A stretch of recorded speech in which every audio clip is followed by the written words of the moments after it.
Assalamualaikum warahmatullahi wabarakatuh. Tabi pun. A'udzubillahi minasyaitonirrajim. Bismillahirrahmanirrahim. Alhamdulillahirabbil alamin. Alhamdulillahilladzi adhaba 'anal hazan. Inna rabbana laghafurun syakur alladzi aujaba 'alaina bi fi'lil ma'mur wa tarkil mahdur. Asyhadu an la ilaha illallah wa asyhadu anna Muhammadar Rasulullah sallallahu alaihi wasallam wa ala alihi wa ashabihi amma ba'd. Pertama-tama marilah kita panjatkan puji dan syukur kita kepada Allah karena sampai kesempatan hari ini kita oleh Allah diberikan banyak sekali kenikmatannya berupa nikmat sehat, nikmat waras, nikmat longgar, nikmat rezeki yang sangat banyak, dan terlebih lagi kita yang hidup sekali di dunia ini diberikan oleh Allah hidayah berupa agama Islam, pedomannya Al-Quran dan Al-Hadis. Nah, ini semua peparing yang harus kita syukuri, wajib kita syukuri. Nah, dengan ucapan syukur alhamdulillahirabbil alamin. Shalawat serta salam semoga tetap tercurahkan, semoga selalu tercurahkan kepada junjungan Nabi besar kita, Nabi Muhammad Shallallahu Alaihi Wasallam. Dan semoga nanti di hari kiamat kita bisa mendapatkan syafaat dari beliau. Amin, amin, amin, ya robbal alamin. Di kesempatan kali ini, perkenalkan nama saya Ardinata Nugroho.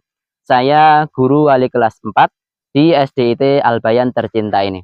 Nah, di sini saya ingin menyampaikan sedikit tausiah, menyampaikan sedikit ceramah mengenai hakikat puasa. Ya, para saudara seiman, setakwa, kita oleh Allah diperintahkan di dalam Al-Quran surat Al-Baqarah ayat 183 yang berbunyi, ya ayyuhalladzina amanu kutiba alaikumusyamu kama kutiba alal ladzina min qablikum la'allakum tattaqun. Wahai orang-orang yang beriman, telah aku wajibkan di kalangan kalian berpuasa sebagaimana berpuasa itu telah diwajibkan kepada orang-orang atau kaum sebelum kalian. Tujuannya la'allakum tattaqun, agar kalian bertakwa. Nah, inilah awal dari kewajiban kita sebagai umat Islam untuk berpuasa.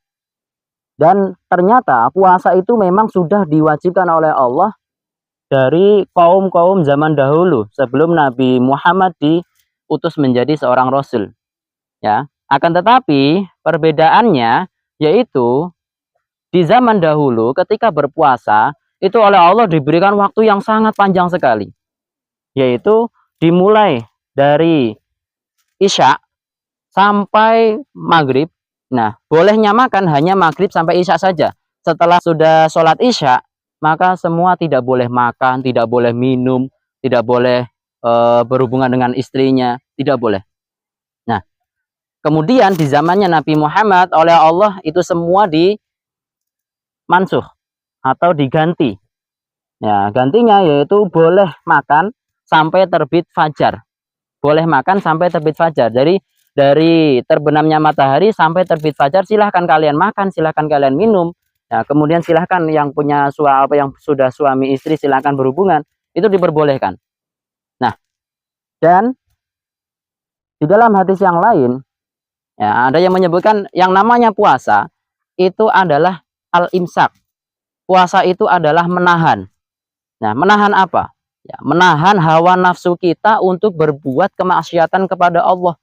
Ya, seperti di ayat yang tadi, la'allakum tattaqun, tujuannya puasa itu agar kalian bertakwa.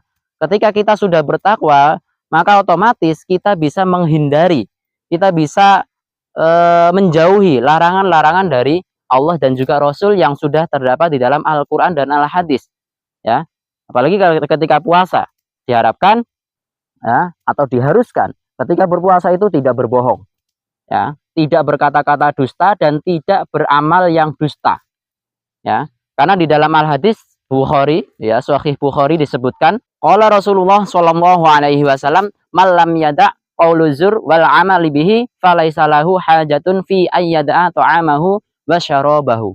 Barang siapa yang tidak meninggalkan perkataan dusta dan juga pengamalan-pengamalan atau perbuatan dusta, maka tidak ada hajat bagi Allah untuk memberikan pahala, untuk memberikan ganjaran kepada orang tersebut sudah berpuasa selama 1 hari penuh.